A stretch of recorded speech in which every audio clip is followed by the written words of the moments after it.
Encore un mystère signé Luis Enrique au PSG, les petits secrets de Roberto De Zerbi et de l'OM pour revenir au top, et Booba qui explique pourquoi il ne peut pas encadrer Kylian Mbappé. Abonne-toi, le journal du foot, ça commence maintenant.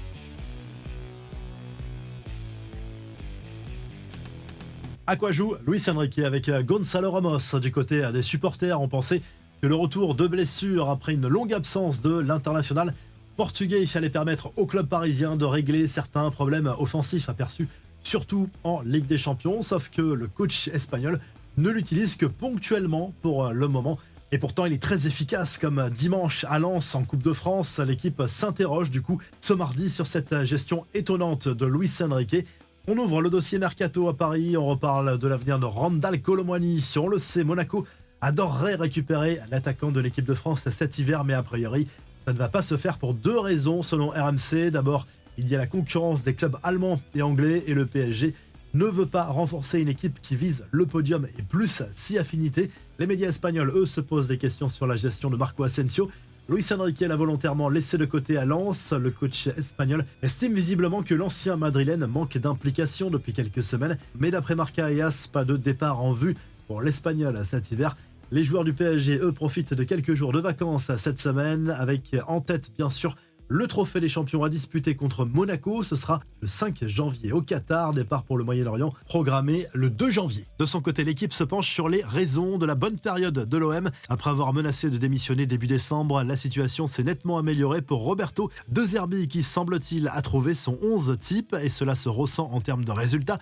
4 succès en 5 matchs, l'Italien s'est adapté au football français déjà, et son équipe digère de mieux en mieux ses préceptes ambitieux. Il y a bien sûr d'autres facteurs, le milieu de terrain de l'OM très efficace, Højbjerg qui reste un vrai patron, Rabiot qui monte en puissance clairement ces dernières semaines, et Rongier qui apporte énormément en termes d'équilibre d'équipe avec un profil différent. Tout va très vite dans les médias espagnols, on le sait, critiqué de toutes parts. Il y a encore quelques semaines, Kylian Mbappé fait désormais l'objet de toutes les éloges. On retrouve le buteur du Real Madrid à la une du journal AS encore ce mardi. Le quotidien n'hésite pas à comparer l'ancien parisien à un certain Cristiano Ronaldo. Mbappé est en avance d'un point de vue stat avec 14 buts depuis son arrivée dans la capitale espagnole, un de plus que CR7 au même moment, 6 mois après sa signature au Real. Le capitaine de l'équipe de France qui a marqué lors de ses 4 derniers matchs. Booba, lui, n'est pas fan du joueur, on le sait, il critique régulièrement Mbappé sur les réseaux. Lors d'un podcast, le célèbre rappeur s'est expliqué, même si l'ancien parisien n'a jamais vraiment répondu aux invectives de l'artiste. Il explique qu'il pensait que l'attaquant allait être une vraie égérie de la banlieue et qu'il allait représenter ses racines africaines.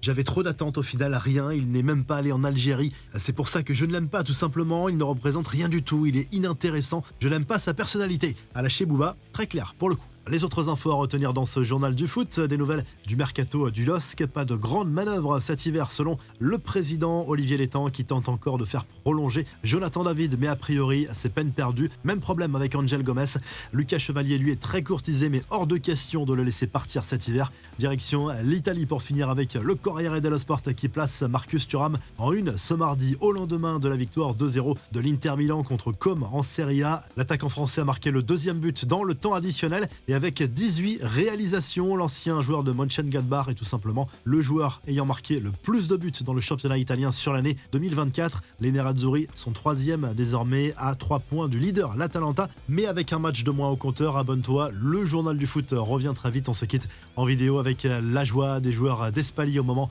d'apprendre qu'ils allaient affronter le vainqueur du match entre Lens et le PSG en Coupe de France. Finalement, ce sera le club parisien, encore mieux pour le club amateur. À très vite pour un nouveau journal du foot.